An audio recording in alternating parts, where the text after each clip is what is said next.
ሰላም ሰላም ውድና የተከበራችሁ የብርሃን ቱብ ተከታታዮች እንዴት ናችሁ? ሁሉ ሰላም፣ ሁሉ ደህና፣ እግዚአብሔር ይመስገን። እኔ ጋር ሰላም ነው። ሰላማችሁ የበዛና የተትረፈረፈ ይሁን።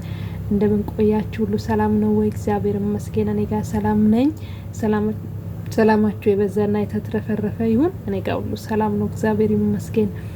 ሁላችንም በሰላም የጠበቀን እግዚአብሔር የተባረከ ይሁን። ሁላችሁም እንግዲህ በያላችሁበት ያው በጾም ያላችሁ በረመዳን እንዲሁም ደግሞ በፋሲካ ጾም በፍልሰታ ያው በአብይ ጾም ላይ ያላችሁ ሁላችሁም እንግዲህ በርቱ ማለት ነው የምፈልገው። መልካም የጾም ጊዜ እንዲሆንላችሁ መልካም ምኞቴ ነው። ዛሬም እንግዲህ መቼም ያው ሰዎች አስተያየትም ሆነ ማንኛውም ነገር ሲጽፉልን አክብሬን የመመለስ ግዴታ አለብን። ያው አክብሮ እስከሆነ ድረስ የጠየቁን በኩዌት ጉዳይ ከሆነ ኩዌት እስካሁን አልተከፈተም፣ ምንም አይነት ወሬ የለም። ያው በዚህ አይደለም ርዕስ የሚመጣውት ነገር ግን ያው በዛ ዙሪያ ስለምሰራ ብዙዎች ሰፍ ብሏችሁ ስትገቡ በኩዌት ዙሪያ እንዳላወራውኝ እንድታውቁ ብዬ ነው። እንግዲህ ያው ሰሞኑን እያነጋገረ ስላለው ስለ እህታችን ስለ ቀነኒ ሞት ነው። እንግዲህ ባልቀደምነት ላይፍ ገብቼ ብዙ ነገር ተናግሬ ነበረ። ነገር ግን አልሰሙም ይሁን እንግዲህ ብዙ ጊዜ እኛ ኢትዮጵያውያን ለመስማት ሳይሆን ለመናገር ነው የምንፈጥነው። ያ ነው ትልቁ ችግራችን ማለት ነውና ነገር ግን ትንሽ መናገር ብዙ መስማትን መማር አለብን ማለት ነው። ምክንያቱም ለምንድን ነው ያው በታላቁ መጽሐፍ ቅዱሳችን ራሱ እንድንሰማ ይመክረናል። ለምን እና ስለዚህ ሁላችንም ሆነ ነገሮችን ከመናገራችንም በፊት ብንሰማ መልካም ነው ብዬ አስባለሁ።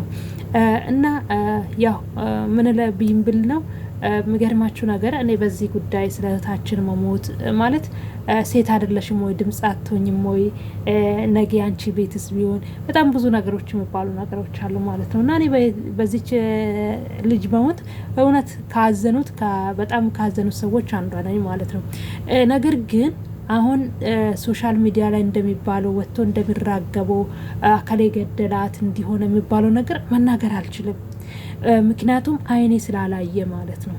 መሞታን እንጂ የሰማ ነው የሷ የመሞታ ምክንያት ምን እንደሆነ የምናውቀው ነገር የለም።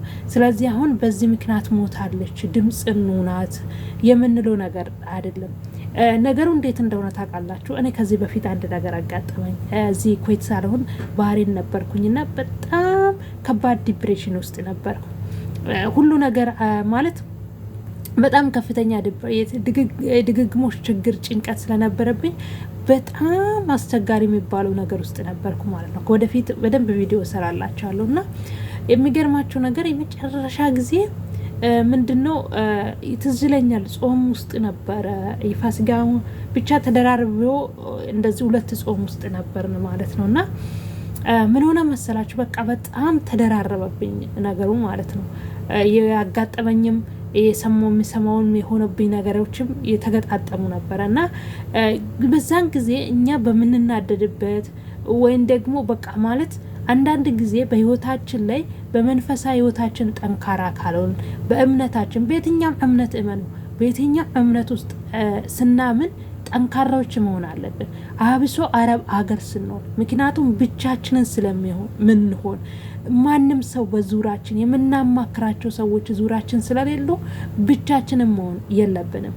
ማነው መንፈሳዊ ህይወታችን ደካማ መሆን የለብንም ብዬ ነው እኔ የማስበው። እና ምንድነው ያን ጊዜ ከሆነብኝ ነገር የተነሳ ሌሊት ተነስቼ ምገርማችሁ ክፍሌ መጨረሻ ፎቅ ላይ ነው ማለት የመጨረሻው ላይ ነው። እና ከዛ ከመጨረሻ ላይ እንትኑ ላይ ዞርኩና ማታ ራሴን ልጥል ከዛ ላይ ማለት ነው ራሴን ልጥል።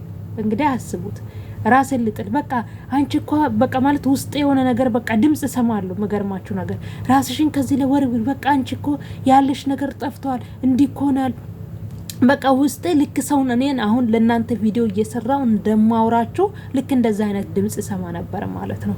እንዴ በስመ አብ ወወልድ ቅዱስ አሐዱ አምላክ ኧረ እኔ ራሴን አላጠፋም ብዬ በቃ ማለት ፎቅ ላይ ወጥቼ ማለት ጣራው ላይ ማለት የኔ ቤት እዚህ ሆኖ ጣራ ላይ ታንከር ምናምን መቀመጥበት አለ እዛ ላይ ወጥቼ በቃ ማለት ጫፉ ላይ ደርሼ ማለት ነው የት ባህሬ ከዛም በኋላ በቃ የሆነ ነገር ጎትቶ ወደ ኋላ ሲመልሰኝ ይታወቀኛል እኔ ማለት ነው። ከዛ ተመለስኩ ማለት ስለዚህ ምን ለማለት ፈልጌ ነው ሰዎች ሲስቁ ሰዎች ሆነ እንትስሉ ምንም ችግር የለባቸውም ማለት አይደለም።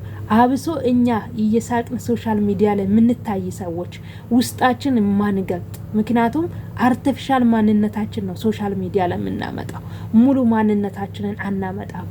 አዎ አውቃለሁ፣ ሁሉም ነገር ወደ ሶሻል ሚዲያ አምጥተን አንናገርም። ወደ ሶሻል ሚዲያ አምጥተን የምናወራቸው ማናወራቸው ነገሮች ብዙ ነገሮች አሉ። እኔ አሁንም እቺ ልጅ አሁን የእውነት በዛ 10 ሰዓት አካባቢ እንግዲህ አስቡት 10 ሰዓት አካባቢ ላይ ሰው ሁሉ በሚተኛበት ሰዓት ነው። 10 ሰዓት አካባቢ ላይ ተነስታ ራሷን ከፎቅ ወረወረች ነው እንግዲህ ወደቀች ነው የተባለው አይደል? በዛን ሰዓት ላይ እኛ አናውቅም። ገብታችኋል አይደለ? መንፈሳዊ ህይወቷ ምን ያክል እንደሆነ አናውቅም። አብሶ በአርት ሚኒስትር ውስጥ ያሉ ብዙዎች ማለት በክርስትና ህይወታቸው ማለት በእምነታቸው ደካሞች ናቸው። ነጠላ ለብሰው እንደሚታዩት አይደሉም ወገኖች ማለት ነው። ደግሞ በቃ እንደ እንትኖ አይደለም፣ በቃ ብርቱዎች አይደሉም። ስለዚህ እቺ ልጅ የመንፈስ ጭንቀትም ኖሮባት ሊሆን ይችላል ይህን ነገር ያደረገችው። አሁን እኔ የማውቀው ነገር የለም አሁን በዚህን ሰዓት ላይ ማለት ነው። ስለዚህ አሁን ፍትህ ለሷ ፍትህ ይገባታል፣ ለሷም ለቤተሰቦቿ። ግን አሁን ላይ የባሏ እህት ገደለችው፣ ባሏ ገደለ የሚባለው ነገር ነው። እቺ ልጅ አሁን እንኳን አይደለም አንስቶ ከፎቅ ላይ መወርወር፣ እውነት ለመናገር ፊቷን እንኳን ለመንካት የምታሳሳ ልጅ ነች ማለት ነው። እና ስለዚህ ይሄ ነገር ይሆናል ብዬ አላስብም። እኔ የራሴን ግምት ግን የማስበው ምንድነው ድንገት በቃ እኔ የማስበው የራሴ ሀሳብ በቃ ማለት የምለው ማለት ነው። ምክንያቱም 10 ሰዓት ላይ ባልና ሚስት የሚጣሉበት ሰዓት፣ እንደገና ደግሞ የባል ሚስት ተነስታ እነሱ ክፍል ገብታ ሌላ አደጋ የምታደርስበት ሰዓት አይደለም። ነገር ግን 10 ሰዓት በጣም መጥፎ ሰዓት ነው የሚባለው ከ9 ሰዓት እስከ 10 ሰዓት ባሉት ሰዓቶች መካከል ማለት ነው። ስለዚህ እቺ ልጅ የራሷ የመንፈሳዊ ህይወት ማለት መንፈሳዊ እንዴት ብዬ ልንገራችሁ፣ በቃ እናንተ ስታስቡት ማለት ነው። እና ሰው ወዶ አይደለም ራሱን የሚያጠፋው፣ ሰው ወዶ አይደለም በቃ ማለት አሁን በቃ ሌላ ተጨማሪ የሆነ ሸክሞች አሉባቸው እንዲህ አይነት ነገሮች የሚያደርጉ ሰዎች ማለት ነው። እና እንዴት ብዬ እንደሚገልጥላቸው አላውቅም። ስለዚህ እኔ ከዛ እሳቤ ተነስቼ ነው በቃ ይሄ ነገር እኮ እንዲህ ሊሆን ይችላል ከሚል እሳቤ ነው አከሌ ሊሆን ይችላል በሚለው ነገር መረጃ መናገር አልችልም። ለምን ጾመኞች ነን ሁላችንም፣ የክርስትና እምነት ተከታዮችም የሙስሊም እህቶች ወንድሞቻችን። ስለዚህ እኔ ያልተጣራን ነገር አውጥቼ መናገር አልችልም። ግን በዚች እህቴ ጉዳይ በጣም አዝኛለሁ። ግን ባዝንም ባለክስ ራሴን ከመሬት ጋር ብቀጠቅጥም እች ልጅ መመለስ አንችልም። ነገር ግን ለቤተሰቦቿ መጽናናትን እንመኛለን። እኛ ደግሞ ያለውን ነገር ነው መናገር ያለብን እንጂ የሌለን ነገር መላምት ብንናገር ለሰዎቹም እንደገና ለቤተሰቦቿ ሌላ ህመም ነው የምንሆንባቸው ማለት ነው። ሌላ የራስ ምታት ነው የምንሆንባቸው። እንዲነበረች እንዲሆና ነበር ነው በቃ አንባል ወገኖቼ።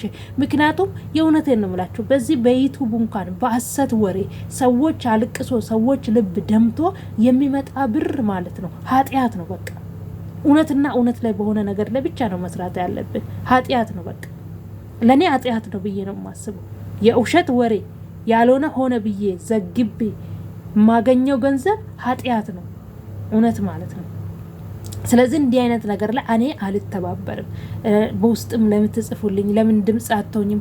እኔ ድምጽ ስላልሆንኳት ፍርዱ አይጣመምም። እኔ ድምጽ አለመሆን ሳልሆን ስለቀረውኝ የዚች ልጅ ፍርድ አይጣመምም። ግን እኔ ራሴ አሁን ተደስቼበት በሞታ ተደስቼም አይደለም እንትን ብዬ ሳይሆን ኦልሬዲ በቃ እኔ ውስጤ የማስባቸው ብዙ ነገሮች አሉ። ይሄን ደግሞ እናንተ አሁን በእኔ ቦታ ሆናችሁ ማለት ማሰብ እንችላለን ሁላችንም ማለት ነው። አብሶ መንፈሳዊ የሆናችሁ ሰዎች ከምን ተነስቶ ነው እዚህ ጋር ያደረሰው? የእውነት በጣም ትልልቅ የሆኑ ሰዎች በቃ ትልቅ ደረጃ ላይ የምንጠብቃቸው ሰዎች ይሄ እኮ ሊሆን ይችላል መላምት ነው ማለት ነው። የዚችን ልጅ ችግር የዚችን ልጅ እውነት ከህግ እንግዲህ ከእግዚአብሔር በታች ህግ ይዞታል። ህግ እስኪናገር ህግ የያዘው ነገር ህግ እስኪያወጣ ድረስ ዝም ብሎ መጠበቅ ነው።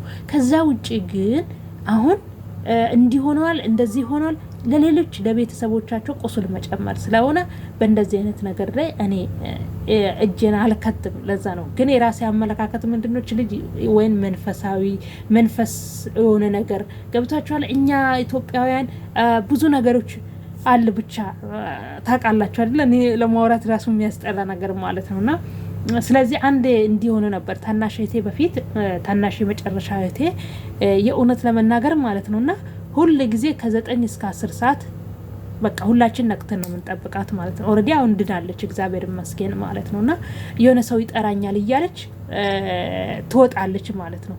ወጣ ራሷን በቃ ማለት ዝም ብላ ለመሄድ ማለት ነው ውጪ። ግን አሁን እንግዲህ አሁን እሷም ራሷ ወልዳለች ልጆችም አደርሳለች ማለት ነው ድና ማለት ነው። ስለዚህ እኔ ያን ነገሮች ስለማስብ ይሄ ነገር ሊሆን ይችላል እኮ የሚለውን የሰው እጅም ሳይኖር መንፈስ የሆነ ነገር ሊሆን ይችላል የሚል እሳቤም ውስጥ ያለ ከዛ የተነሳ ግን ለምን መንፈስ የሆነ ነገር በመንፈስ ካላያችሁ ካላስተዋላችሁ ካልደረሰባችሁ ምንም ልትረዱት አትችሉም። ገብታችኋል አይደለ? ስለዚህ ከዛ አንጻር ነው እንጂ እኔ በዚች ልጅ ሞት ተደስቼም አይደለም ያልተናገርኩትም ወጥቼ እንዲህ ነው ብዬም አላልኩት። ስለዚህ እኔ ከህይወቴ ካሳለፍኳቸው ነገር አንጻር ይሄ ነገር እኮ እንዲህ ሊሆን ስለሚችል እንዲህ ሊሆን ይችላል የሚለው ግምቶች በቃ ማለት የራሴ መላምት በውስጤ ማለት ስላለ ለዛ ነው ያልተናገርኩት። ግን ለቤተሰቦቿ ለጓደኞቿ እንዲሁም ደግሞ ለፍቅረኛዋ እግዚአብሔር መጽናናትን ይስጥ። ከምንም በላይ ቤተሰብና የእሷ የሆኑ ከጎና የነበሩ ሰዎች ናቸው የሚጎዱት። እኛ ነገ ከነጎዳ አውርተን ከዛም በኋላ እንረሳለን። ከዛ ውጪ ግን በእንደዚህ አይነት ሀሰት ወሬ አውርተን የምናመጣቸው ነገር ለእኛም ለሀገርም አይጠቅምም። ገንዘቡ ማለት ነው በገባበት ገንዘባችን ይህንን ሰርተን ያመጣ ነው ገንዘብ በገባበት ሁሉ ኃጢአትን ይዞ ነው የሚገባው። ስለዚህ ውድ ቤተሰብ እውነትና እውነት ላይ በሆነ ነገር ላይ እንስራ።